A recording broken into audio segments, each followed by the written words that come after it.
We back. What's going on, ladies and gentlemen? It's a lot to talk about. Talk about that pathetic effort by the Cowboys vs. Detroit Lions last night on Thursday Night Football. We're gonna talk a little hoop talk about the NBA. We're gonna talk about some Canupu and how he's been balling. We're also gonna talk about how Franz is the best player on the Magic. As why is y'all trying to keep it under the rug? But we got a great show, A lot to talk about, a lot to get into. So let's get to it. Let's talk about this Cowboys and Lions game, man. The Cowboys just got dominated on both ends. Offense, defense, middle fence, special teams. They just got dominated. Uh Jameer Gibbs is number 2 all time of scoring the most touchdowns at the age of 24. So he had a historical game. He had a hat trick. He ran for 3 touchdowns. They had no, they could not guard Jameer Gibbs at all. Jameer Gibbs was just running around all over them. Off of 7 targets, 7 receptions, he ran 77 yards. And when we look at this, these linebackers on the Cowboys was mucho galante basura.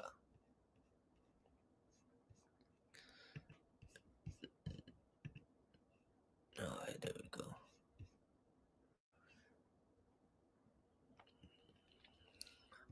See him coming out the backfield. Excuse me, good sir. Pardon me. Excuse me. Excuse me. He got all up in the second level. Cowboys defense. Cowboys linebackers can't cover. It is what it is. We just gonna have to be honest. They were just too slow. Jamar Gibbs was too fast for them. He was moving around the field. He was basically a receiver this game. Jameer Gibbs was a receiver. Um, the Parlay Mafia decided to announce that at the last minute. Look at this. The Parlay Mafia decided to announce at the last second that Amon-Ra St. Brown was going to play after he was questionable and basically out. So all of a sudden they said last night, oh, he's going to play. Again, he's coming out the backfield. Like covering the flats, of course, and he just gets some yards. There was one play. Let me see if we're going to find this play. He is lined up as a receiver again.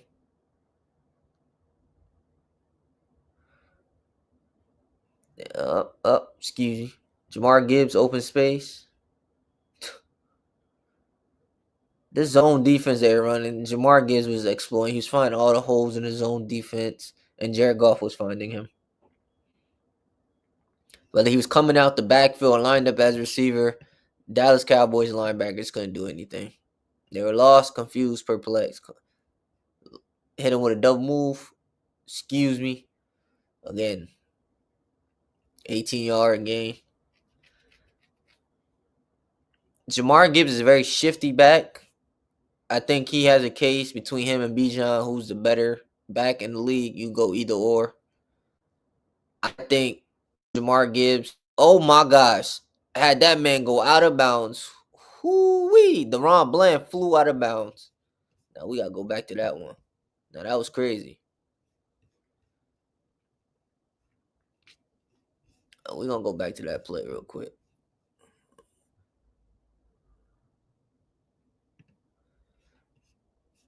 Where is it at? Is it this one? Was it this play? Is this the play? Shook him out his boots. Let's see if I go. Is this the play?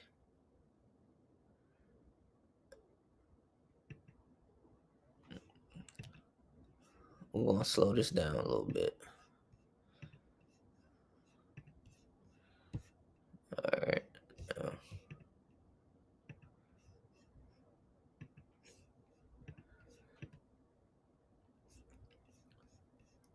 DeRon Bland got shook out his boots. Oh my God, that juke flew out of bounds. Son juked him out his shoes. He said, you think I'll own this way? Try again. Whoop. Boy, fell to his knees out of bounds, boy. That was nasty. That was filthy and disgusting. For you to shake a corner, and this is their number one corner, by the way, shook him out the boots. That man was eating the dirt, eating the sideline, boy. I tell you, he was eating the sideline. Crazy work. Got him right out his boots, man. But Jamar Gibbs was basically a receiver this game. He had over 100 and I think he had 122 all-purpose yards. Yeah. Again, Dave Montgomery, Jahmyr Gibbs both scored touchdowns once again. Now, CeeDee Lamb went out with a concussion in the second half. And instead of George Pickens stepping up to the plate, the number 2 being number 1, Ryan Flanoy decided to have a monster game. Dak was just targeting him. He had 115 yards and a touchdown. Ryan Flanoy. So if you bet on CeeDee Lamb to get a touchdown, George Pickens to get a touchdown, you were cooked and fried. If you bet the over for George Pickens yards, you were cooked and fried. If you bet CeeDee touchdown, you were cooked and fried. But there is one play from George Pickens in particular.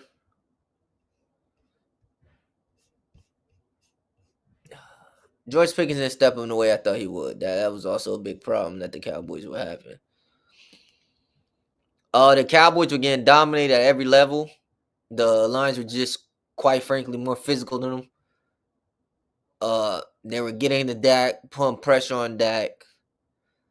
And the only time they run a man-heavy scheme, they decided to run a zone scheme.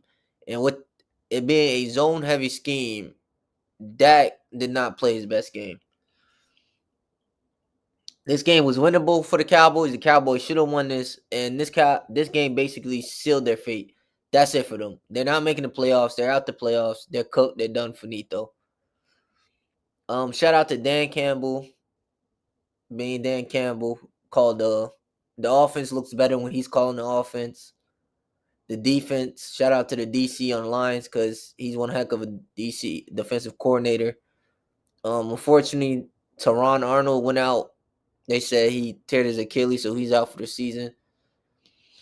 The Lions is one of the most injury-riddled teams I've ever seen.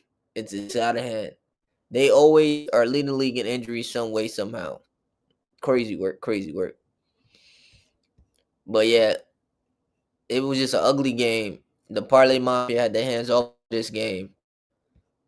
Yeah. Let's see what we got here.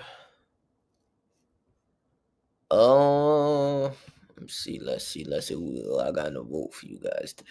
Oh, this was the play that I was trying to find that I couldn't find, but I found it. I'm gonna show you guys real quick.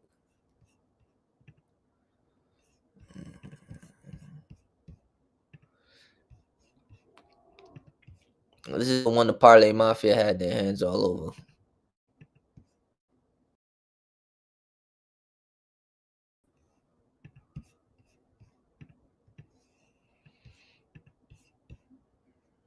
That was weird. That was a weird glitch.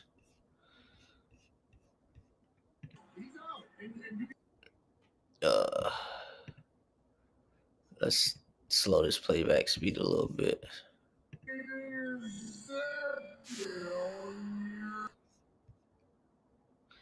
If you watch this play as it develops, this is a very catchable. Is this the play? No, this is not the play. That's the wrong play. George Pickens was talking crazy. We're gonna get into that too. He's talking crazy to Richard Sherman.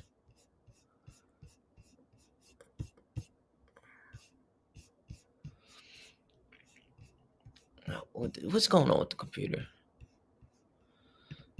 All right, now the computer's tripping. We having technical difficulties, guys. Just give me 1 second to get all this.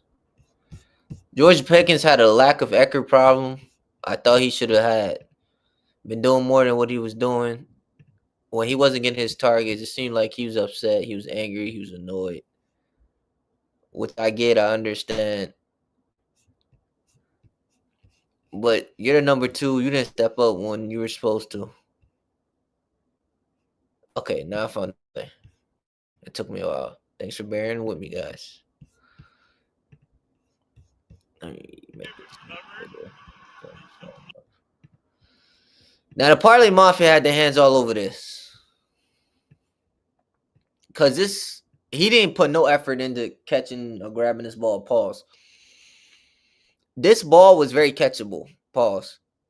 If you look at it, he should have caught this ball. There ain't no ifs, ands, but about it.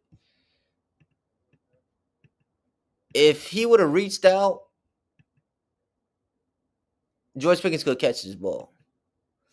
You see how close that ball is to him? He could have caught the ball. That ball was very catchable.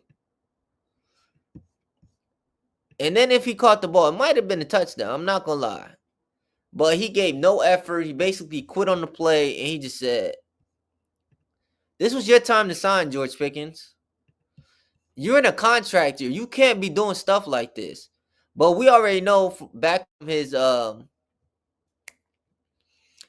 days with the Steelers, with Pittsburgh, this is the things he does. He gets, and this was part of his scouting report. Luka selfish and a MFer. He does Luka magic with the ball, and now you see it.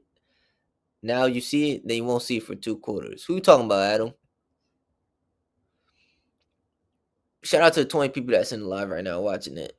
Make sure you sub to the channel, retweet, like the video, thumbs up, all that good stuff. But yeah, George Pickens could have caught that ball. Him not catching that ball was inexcusable. You're in a contract. Oh, you talking about Luka, Adam? Oh, we're going to get into Luka. Don't worry. I got something to say about him, too. But George Pickens could have caught that ball. That ball was very catchable. There's no excuse for him not to catch that ball. You're in a contract year. Understand. CeeDee Lamb goes out. This is time to shine. You're now the number one, my boy. It's time for you to take over this game. And you are not doing that. Of course, you're not going to get every target, every ball. But you had this attitude problem since back in your college days. It was on your scouting report. You become disengaged, nonchalant, lack of effort. These are things you do. And that's why the Steelers ultimately let you go, because they were tired of that. They didn't want to deal with that no more, which is completely understandable, and I feel them on that. But you got a whole new team. You're in a contract here. When teams are looking at you, you're basically nonchalant, no effort, disengaged. You think they're going to give you a big contract, George Pickens? Because this is a risk you run. If I give you a big contract, how do I know you're not going to do these things? So this game might have cost you big money and guaranteed money. Even a team who's desperate for your services might be like, are we really willing to put this up for him? Are we really willing to let it slide? Are we going to put up with this? Him being disengaged because he's not getting his targets? Ryan Flournoy was the number one, basically, once CeeDee got hurt, which is crazy. Like, I thought you was going to be that guy, but you didn't step up and be that guy. Instead, Ryan Flournoy stepped up and be that guy. Shout out to the 24 people that's in the live. That ball was catchable. All you had to do was dive, reach, extend your arms. You could have caught that ball, but clearly you didn't want to catch that ball. You had it on your mind, I ain't going to go catch that ball. I don't care. The ball was very catchable. Like, I don't... No, hold on. Let me go about this. That ball is catchable. That's more than in his catch radius. And if you look, I think when you look, come on now, that was inexcusable, man. That was sad and pathetic. Shout out to 25 people that's in live right now. Like you, George, you gotta be better than that, man. You are a number one wide receiver. Yeah, we understand that. We get that. You're one of the best wide receiver ones in the league. And then like you're a wide receiver one playing elite offense, having a career year, and that's what you do. Let's listen to what Richard Sherman had to say about the whole thing.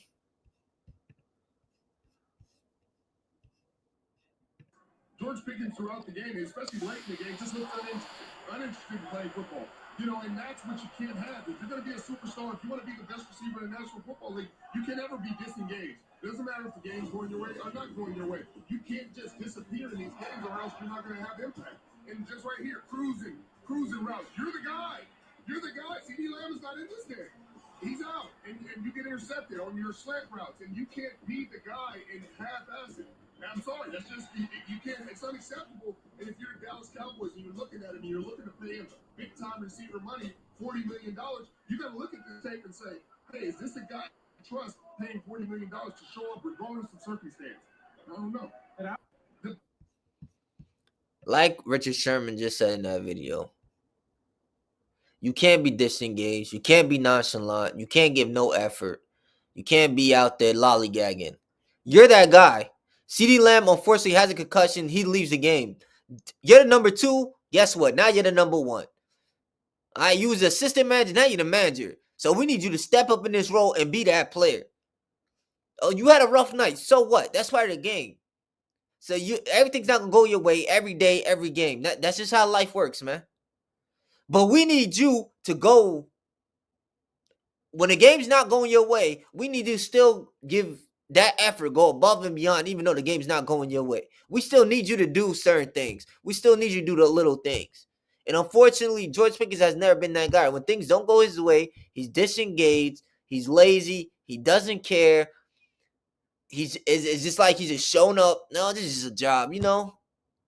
You gotta put your heart and your soul on the line every single time you play. You step on that field. You're supposed to give it everything, game in and game out, whether things are going your way or not going your way. Because now as the owner, I'm thinking, do I really want to give you big time money? Do I really want to give you a Jamar Chase type contract? Justin Jefferson? Are you on them tiers of wide receivers? These are things I have to think about and assess when you're in a contract year. In a contract year, you have to go all out. You got to be the best player you could be the best of the best. You understand what I'm saying? There's no excuses. You can't have bad games. You can't do things like this in a contract year. Because teams are going to start second guessing and think like, is this man really worth this? Are we going to put up with this? Is this worth putting up with? Yeah, but then George Pickens did uh where is it? George Pickens responded. He said, "Oh, putting Jeezy music on is crazy." In the name of that song. This is a team game. LMO, LMAO. I'm not the only one on the team. Stop being an analyst. Stop becoming an analyst and talking about one player when he playing a team's game. Lots of has to go right for explosive plays. And it's funny because I thought former players would know that, such as Richard Beep Sherman, who, by the way, ain't without the Legion of Boom. We all remember San Francisco, brother. Much love. Don't speak on me unless you know the game of football. As a foreign player, not a fan analyst, that's acting like a double team is not a thing, or certain bracket coverages don't exist. Knowing you played ball, which show me you a leech weirdo. Now Twitter gonna eat this up. Clouded world. First of all, this boy talk like he's special ed. That's number one. There's a lot of grammatical mistakes, comprehensive mistakes. A lot of things wasn't making sense. I blame George Bush for this. Yeah, this is you could tell he ain't go to class or pay attention that much. But back to what he's talking about. Basically, he's saying that he didn't like what Richard Sherman was saying about him, but what he's saying was true. the truth ain't always comfortable and pretty. Sometimes it's ugly and harsh. It is what it is. That makes the truth the truth. It shall set you free, good brother. But there's nothing wrong. Richard Sherman told you. What he was told you was there nothing but facts. He was spitting facts in that video. But yeah, I don't. This saga is gonna be real interesting. So now we're gonna switch to basketball and talk about the title of this video. My GOAT, LeBron James, man. It was kind of a rough night. It was a bittersweet moment last night. Versus the Raptors. His streak has ended. Man, he had one heck of a streak of 10 plus points. He finished with 8 points, I believe. I think it was 8 points he finished with. But the last time he was held under 10 points was January 5th, 2007. Some of y'all kids weren't even existing or thought of in 2007. I happen to be alive. So I do remember this. The iPhone wasn't even announced yet. Chris Paul was Rookie of the Year that year. And Mike Tomlin wasn't even the Steelers head coach. It was... Who was it? It was... Who was the Steelers head coach at that time? It was not Howie Long. What's the brother's name?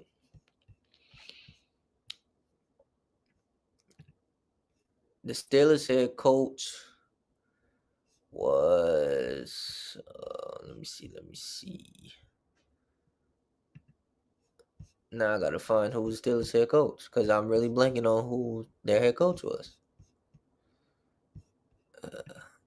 Was it Mike Cord? No.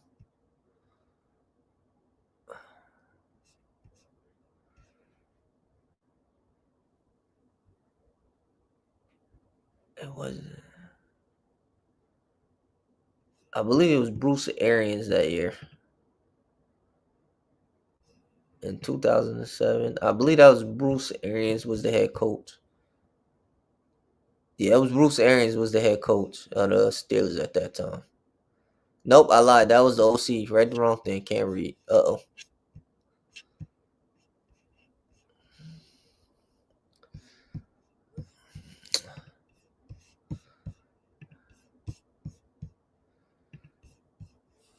Why can't I chat? Could help me out here. Who was the Steelers head coach in 2007?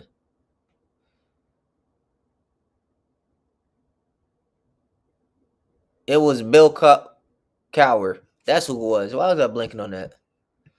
Bill Cowher was still the coach, and they were transitioning to Mike Tomlin at that time. That's who I was tripping. Bill Cowher. Yep, that was their head coach. But anyhow, yeah, that was their head coach. But LeBron might be watched. Father Time might be catching up with him. That's a historical appearance. LeBron has more final appearances than games with single-digit points. That's crazy. And the streak ended on a game-winning dime. Unreal. He has 10 final experiences, 9 games under 10 points. To play as long as LeBron has played, 20-plus years, and to have 9 games under 10 points is insane. We're going to talk about Bam being Bam, the nonsense he was talking. And they always say LeBron. Let's just watch this play before I tell y'all. Reeves to James. Kick it.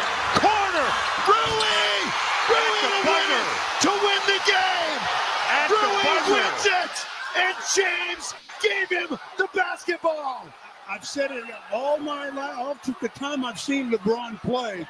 He always makes the right play. He could have very easily tried to win that one on his own, but he sees an open. Reeves to James.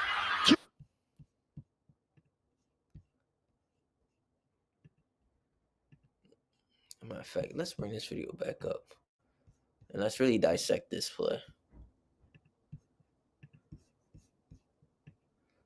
When LeBron he's at the top of the key. He drives the basketball. Drives. He sees a defender come His pause. He sees his defender in front of him. I don't know who this is. I don't know. I can't see. But he sees his defenders. Instead of LeBron keep driving to the basket, what does LeBron do? Drives. He knows that corner's open because they're in the zone. It looks like they're in a 3-2. Are they in the zone? No, they're not in the zone. But there's two men down here. So these two guys, one you have to worry about Aiden, and then you got that's either Connect or Reed's, one of the white boys. I don't know which one it is. In the corner. But by him doing this, I don't know why Scotty Barnes is still up top. I don't know. I guess it wasn't fast enough. He's tracing at LeBron. So now his help defender has to come and pick up LeBron. So who's ever guarding Rudy had to leave their man, come over here, pause. LeBron, with his high basketball IQ, knows this man is that Rudy's open. Brandon Ingram has to leave DeAndre Jordan, passes to him, corner three, bucket. Now LeBron could have took that ball to the hole. Realistically, he could have used been selfish, like people say he is. He could have been a score first guy, try to get his 10 points and be a stat pattern, like some of you LeBron haters like to call him. But no, he did the high IQ play, and he gave Rui the ball. He hits the three. So LeBron cared more about winning that game than he did about his own personal stats. Because if he cared about his own personal stats, he would try to score. You know what I'm saying? But yeah. January 6, 2007 to December 1st, 2025. This man had 1,297 games of scoring 10 plus points. Y'all know how crazy that is? That's an insane stat. There was something else I want to talk about real quick. Through 45 games, Jahmyr Gibbs has 5.5 yards per carry, which is more than Barry Sanders. He has 47 total touchdowns, which is more than Jerry Rice. And he has more total yards than Emmitt Smith, all in 45 games. That's ridiculous. Shout out to Jahmyr Gibbs. He's one of them and not them. Justin Jefferson might not get 1,000 yards this season. He needs approximately 800 yards with 5 games reading. I don't think he's getting 1,000 yards. I don't think it's a fall off. I think he's just not QB proof like everybody thought he was. J.J. McCarthy is one of the worst quarterbacks in the league. He might be worse than Anthony Richardson. As a matter of fact, he is worse than Anthony Richardson. He can't read a defense. His arm talent is very suspect, and his accuracy is piss poor terrible. Yeah, so I don't think Justin Jefferson fell off. It's just when you're playing with two trash quarterbacks, this is the result you're going to get. He's not QB proof. He's human after all. The Hornets are down so bad right now that their tickets are cheap. To free seats in the club and lower level, imagine being season tickets in top times for the Pelicans are 319. And it makes their situation even worse. They trade up to draft Derek McQueen, but with them doing that, their first rounder was unprotected and goes to the Hawks. So the Hawks now have a lottery pick because of the Pelicans. Shout out to the Pelicans organization, Joe Dumars, because at the rate you're going, you're going to have to trade everybody on this team. Trade Zion, see what you get for him. Trade DeJounte. I'm trading the whole team. Everything must go. I'm having a fire sale. I don't care. Jordan Poole, you gone. I'm trading everybody, man. Is there anything else in here I want to talk about? So, word on the street is Kawhi Leonard has negative value if the Clippers would try to explore trades because of his injury and the aspiration case still going. So right now, Kawhi is looking radioactive right now. So if you're a team, do you really trade for Kawhi Leonard? Because you don't even know how many games he's going to play. You'd be lucky if you get 40 games from him this season. You'd be lucky if you get that. Then the postseason, you'd be lucky if he plays your whole postseason run. So he's damaged goods. Kawhi will go down in history as one of the most perplexing and confusing superstars we have ever seen. His career is going to be looked at so weird and funny. It's just hard to explain it. Because we're talking about a player who has won a One of the best two-way plays we ever seen. One of the best playoff performances we've ever seen. We're talking about a guy who has a final MVPs under his belt. He won with two organizations. He was the best player on the Raptors, a team that a lot of people did not pick to win that year. The man has a depoy. Like, how do you assess his career? The man has less career points than a player of. He has less career points than Thaddeus Young. Like, his career is just gonna be hard to assess and just rank. He has a very weird career. Because at the creme of the creme, when he was at the power is peaked, at his peak in prime, Kawhi Leonard was a top 5 player in the league, top 3 player, however you want to look at it. He even has a year to say I was the best player in the world. He has that. He has a year of saying that. But he just has a weird career, man. Shout out to Hannah Hudaglo. I'm sorry I'm jacking up her name. Her name's very hard to pronounce. She has scored 10 plus points in every game of her collegiate career with 28 points versus Ole Miss. She has now tied with Angel Reese for the third longest double-digit scoring D1 record since the 2020-2021 season. Yeah, she a bucket. That's for sure, for sure. Let's see what else we're going to talk about. My goat's washed, man. LeBron actually... All right. This is a player choice thing, and I thought this was it. He's 4 gold medals. Shout out to my boy Ron, man. Shout out to my guy Ron. This is from the panel. Player's choice. There was this question. I wanted to answer, see what y'all thought of this. Shout out to my boy Ron, man. Shout out to Ron. Which record is the most unbreakable? Wilt's 50-point game, KD's 4 gold medals, LeBron's scoring record, or Stockton's assist record? Wilt's 50. So the options was Wilt's 50-point game. No, averaging 50 points for a season. John Stockton's assist record. LeBron James scoring record, and KD's 4 gold medals.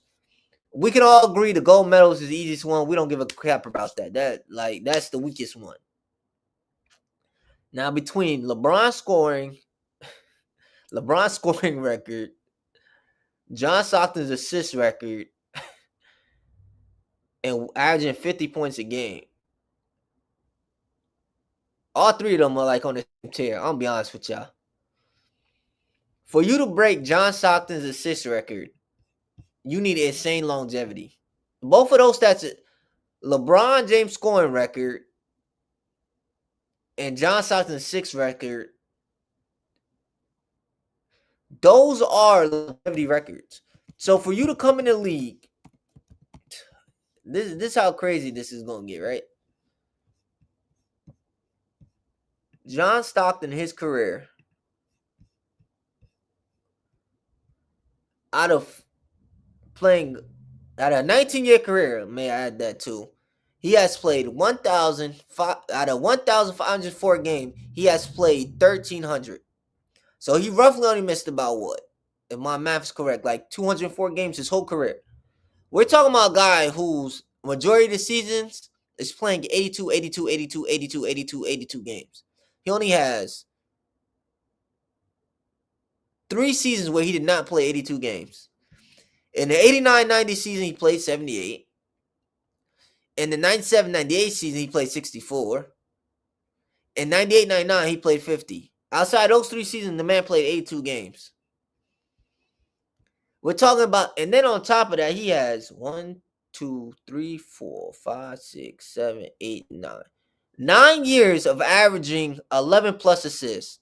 From 1987-88 to 1995-96, he averaged a grand total of 13 assists. So from that, what is that? 1, 2, 3, 4, 5, 6, 7, 8, 9. For a 9-year stretch, this man averaged a grand total of 13.1 assists.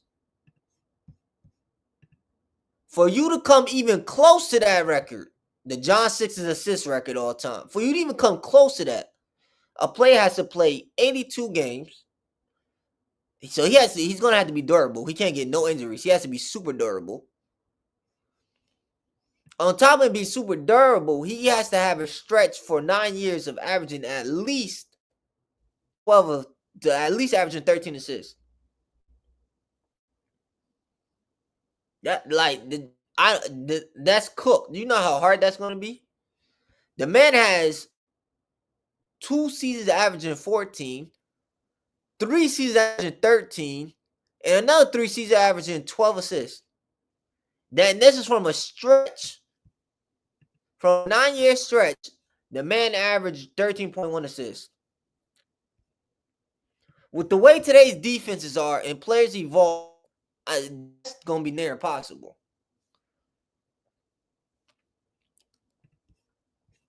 And then for the man, the myth, the legend, Wilt Chamberlain,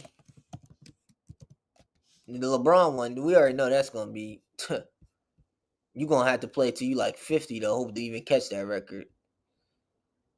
From that season, he averaged 50.4 points, which was his third year.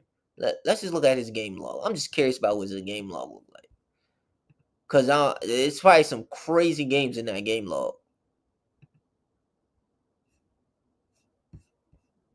Oh, we can't even get a game log. But for you to average 50, that means you got some 60-point, some 75-point games, some 80-point games. So for you to have to maintain a 50 average, the man was probably giving you, that's just insane average. You're gonna have to have a 100-point game, an 80-point game, have every point total above 50. You're gonna have to throw in there, which is insane. And then for LeBron James record, scoring record, you're gonna have to have John Stockton's durability.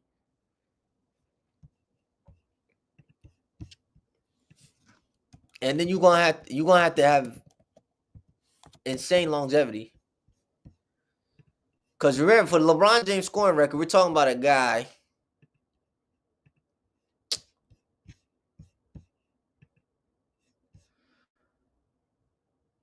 By the way, we're talking about a guy who averaged 20 plus points since walking into the league in 03-04, his rookie year. Then you have to maintain a 20-point average for 1, 2, 3, 4, 5, 6, 7, 8, 9, 10, 11, 12, 13, 14, 15, 16, 17, 18, 19, 20, 21, 22. For 22 years, you're going to have to average 20 plus points a game consistently. And on top of that, you have to be durable between those games. You have to be pretty durable. He played 1,562 games. You know how durable you got to be to play all them games? And on average, you're going to have to at least play 70 games on average to come even close to what LeBron did. So LeBron and Stockton is like 2 longevity records. So now we got 2 longevity records plus Wilt Chamberlain scoring. Well, I'm pretty sure his low scoring game might be 50 points. I don't know. I have to look in that season, but I'm pretty sure it's probably like 50 points something. But all 3 of them are impossible. It's up to y'all to say which one was the worst. I said the worst. Excuse me. Which one is the hardest? But if I had to choose one, that the hardest record that probably would never be broken is that Wilt Chamberlain 50. I'm not gonna lie to y'all. Averaging 50? Yeah, you ain't seen that again. We seen 30, but you ain't seen somebody averaging 50. We haven't seen somebody average 40 since Wilt and them. I think the highest we ever got is what? 34 points by Jordan, maybe? If Jordan gonna do it, I mean, yeah. To average 50 is insane. I think that's, whenever we talking about Wilt Chamberlain record, the myth, the man, legend known as Wilt Chamberlain, yeah, it gets scary, it gets spooky. Let me add. We got another the panel. What do you want to value with like the overall? In the span of your life, how many guys can you honestly say that are better than Joker? At their peak, Jordan, Shaq, and LeBron for sure. But then the Shaq question becomes like, what do you want to value with like the overall dominance of the era? Like, I'm cool either way with anybody else. You can't tell me outside of that list that there's anybody else that there's not an argument with, or he's just not outright better than. I think Kobe argument, Steph is an argument, Kevin Durant there's an argument. But outside of that, I mean, I don't know which other player is just outright better than what we're seeing from Joker right now. Did you say Tim Duncan's name or no? No, I did not. Respect to Tim Duncan. In the span of your life, how many guys?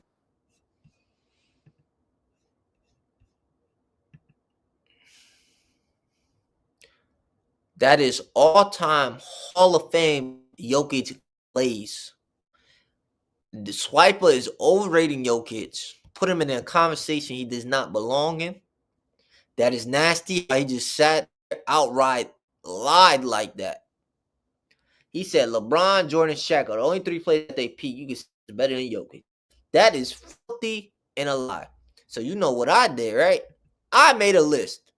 We like lists around here. We make lists. And I'm going to show y'all my list of players who peak over, who better than Jokic peak, in my opinion.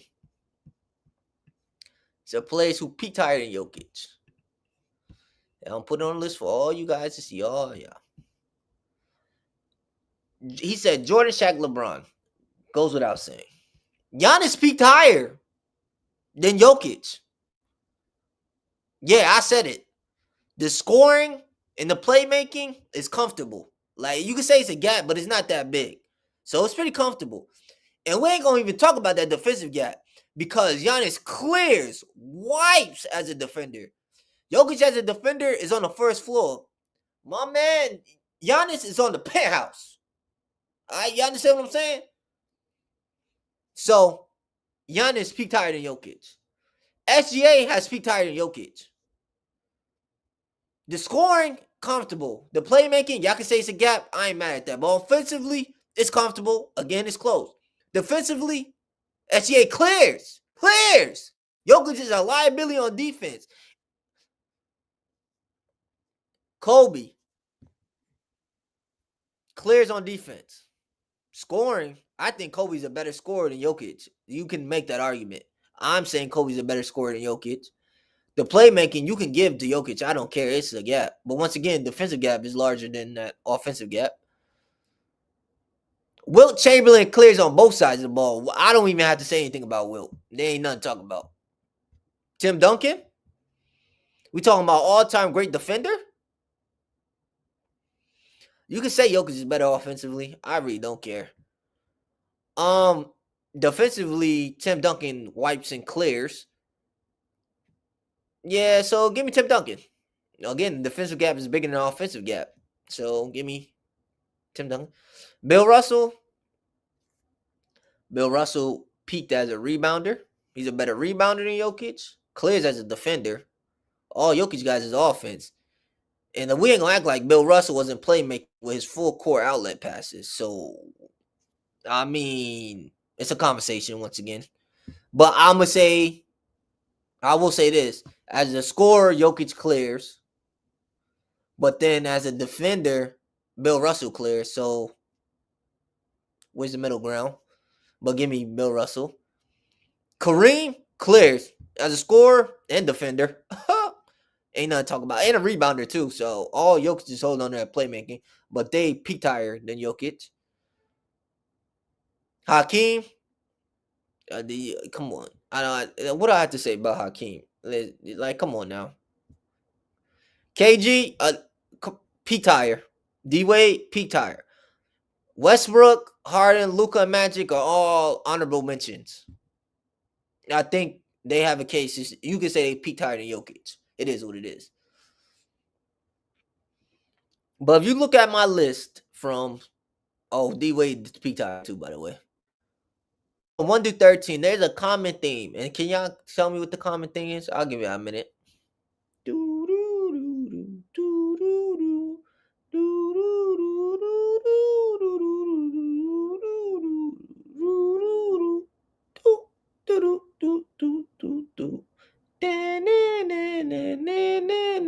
The answer is that they're two-way players. That's the answer.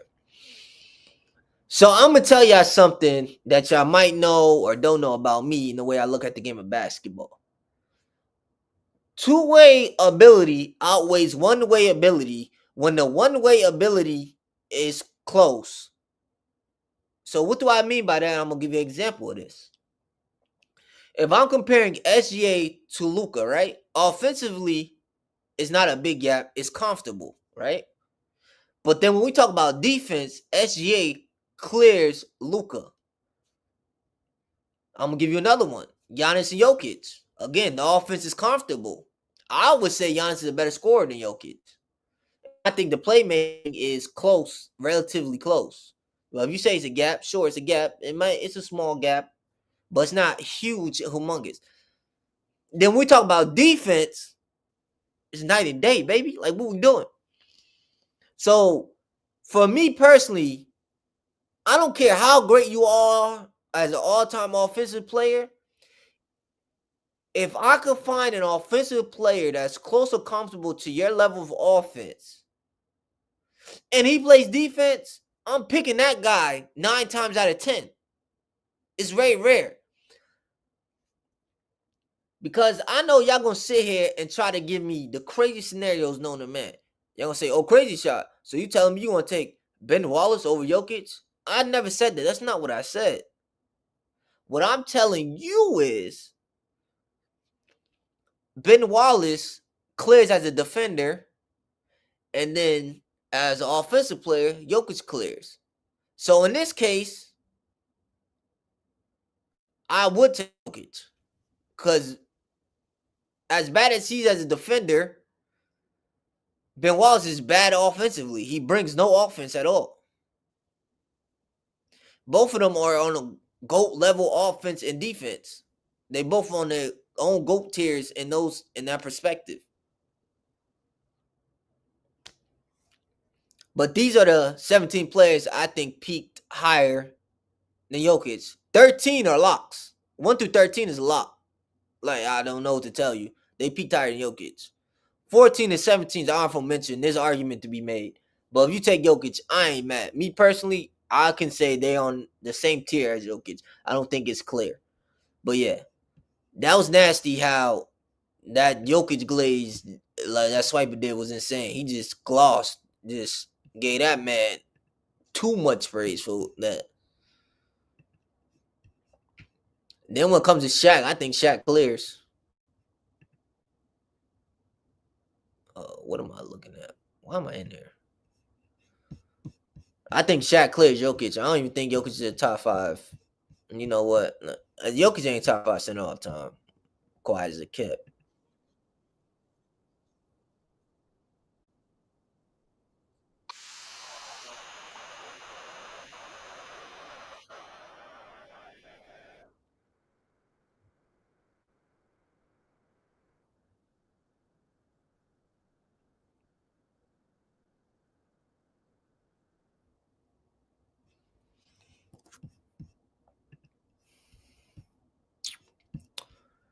No, hold on. I didn't even let y'all see the video. This man's swiping, man. I never seen somebody glaze Jokic like this. Like he might be the king of glazing Jokic. Like I don't think I ever seen this before in my life. This is just so nasty, bro. This is just filthy, filthy work, man. Swiper, let's start with you. What else are you thankful for in the NBA? I'm thankful for Stan Van Gundy saying Jokic might be the best player he's ever seen. I'm thankful for Steve Kerr saying he's the best center he's ever seen, Morris. I'm thankful for Kevin Durant saying he's top 10 ever as of last year. I'm thankful that every time we ask NBA coaches about him and NBA execs, it's the same thing, same story. And I'm thankful for NBA Twitter always being mad and getting upset about it. Swiper. That is Hall of Fame all-time Jokic glaze. Like I just never seen that before. Like, do you want to give that man back his jock strap that you sniffing, dog? Because that's like for you to sit there and say that and blatantly lie to the people is insane. Why should we care about other opinions when we own opinions? Why do I care what Stan Van Gundy and Steve Kerr think? I don't care about them. They got their own opinions. I got my own opinions. They got their own brain. I got my own brain. I don't agree with what they say. It's like they don't got to agree with what I say. Why do the sports community always goes to other people's opinions to prove their opinions? No. Everybody don't think like you. Everybody doesn't value what you value. You understand what I'm saying?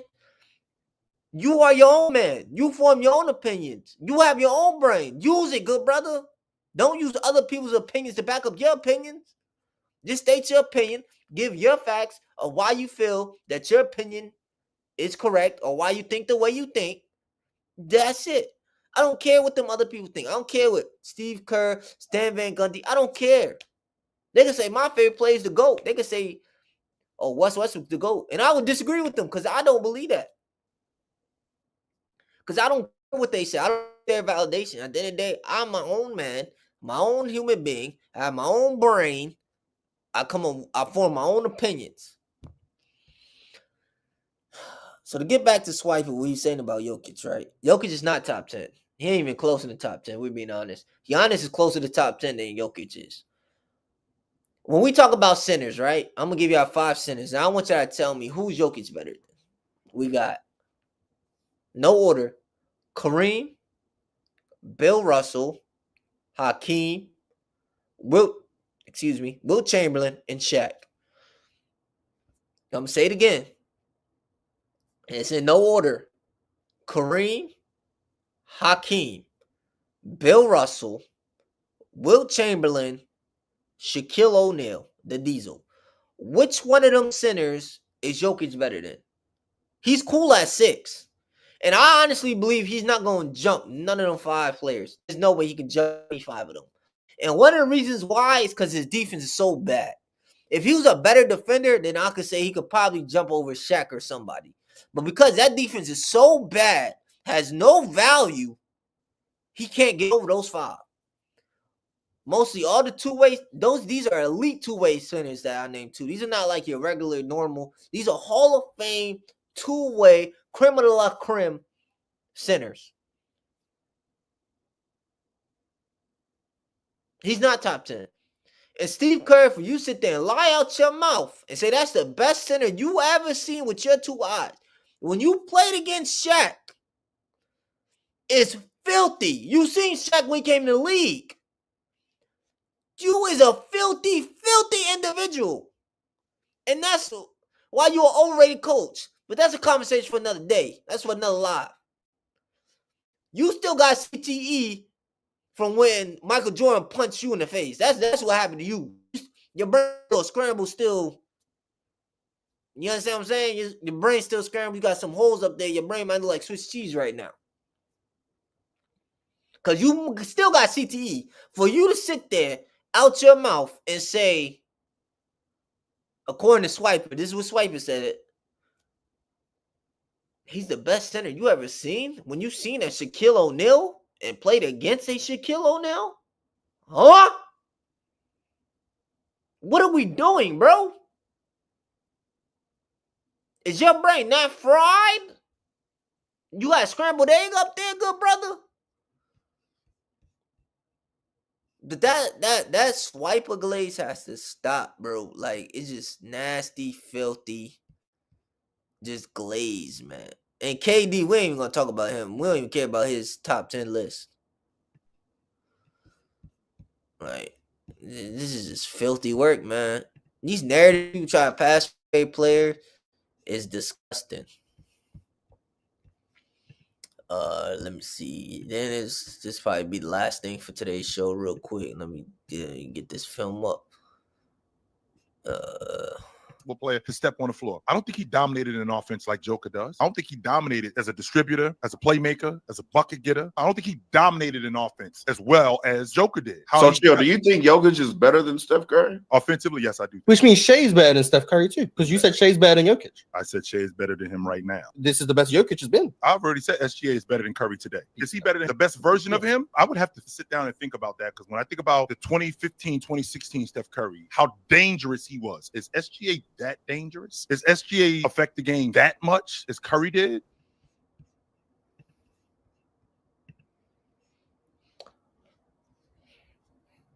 I'm going to tell you something about 2015, 2016 Steph. And this gets swept under the rug whenever we're talking about him. I don't know why y'all just sweep this underneath the rug. Let's talk about that 2015 stack. That is the first ever unanimous MVP. No, hold on. Now my computer's tripping. Here we go.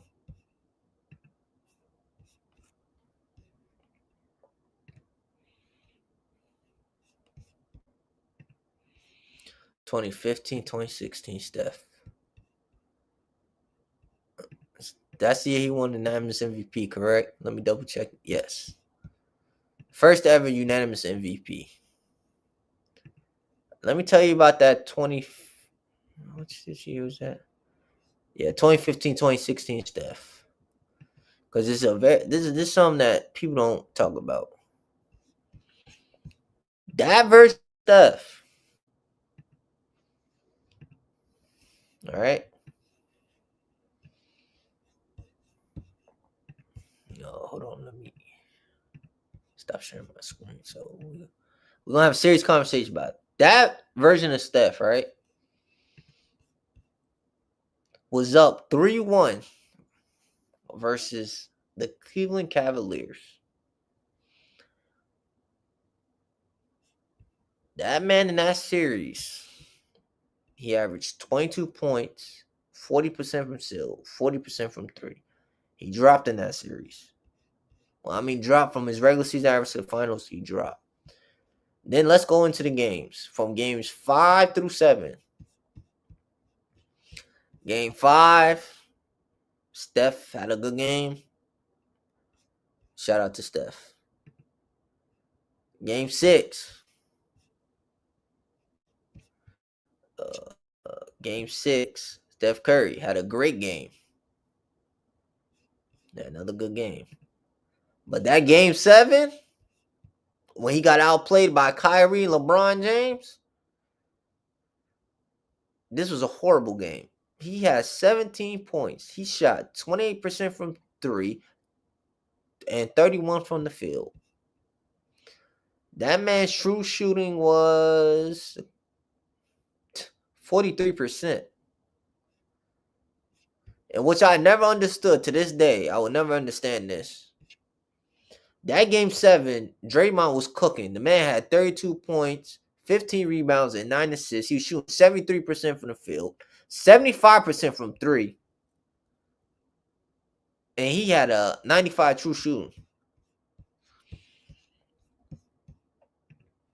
That version of Steph that y'all can say was the best, what some of y'all was the best player in the world. You cannot be the best player in the world when you just gave up a 3-1 lead. That is inexcusable. And then in that game 7, you played like mucho galicente basura. You played horrible.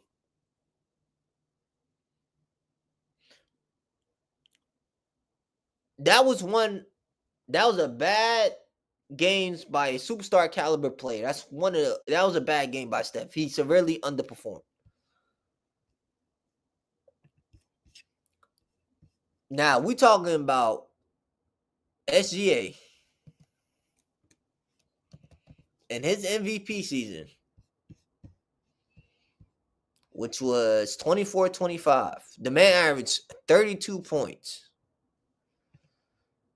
In the playoffs, he averaged 29. So well, I'm rounding off to 30. So he averaged about 2 points less.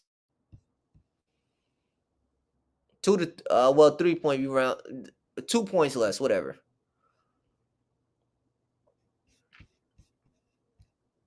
And in the finals, what did he do versus Indiana? He averaged 30, shooting 44 from the field, 24 from 3. He had a true shooting of, what was his true shooting? What was this brother's true shooting? 56%. That version of Shea, 25-26. Oh, is that 25-26? 24-25 version of Shea is better than that version of CP3. I said CP3. It's Steph Curry. I'm gonna tell you why. Offensively, he was better. He was just as dangerous as Steph, if not more dangerous. He was a better scorer than Steph. He was better in the playoffs than Steph. And he did something that Steph didn't do ultimately that year. He won the championship as the number one option of his team. While that man Steph folded like a paper plane. So yes, SGA is better than Jokic.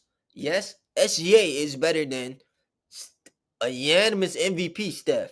Yes, the best version of SGA is better than both them, the best versions of both them players. And with that being said, ladies and gentlemen, thank you for staying for another great episode. Y'all know where to find me on YouTube at Crazy Shot Universe, on Instagram at Crazy Shot _Talk Sports, and on TikTok at Crazy Shot Josh. Shout out to the 26 people that's in here. Thank you for listening to my rant. Thank you for being here. I appreciate y'all. And y'all know I'm going to tell y'all, be easy, be safe out here. I will see y'all next week on Thursday for another great show. So make sure y'all tune in, turn on my news, make sure you sub, make sure you follow me, make sure you send this to your friend, your girlfriend, your boyfriend, your cousin, your auntie, your uncle, your enemy, your frenemy, whatever you want to send it. Send it to everybody, anybody. And you know what I'm about to tell you. I'm your favorite TikToker's favorite TikToker, your favorite content creator, I'm out of here.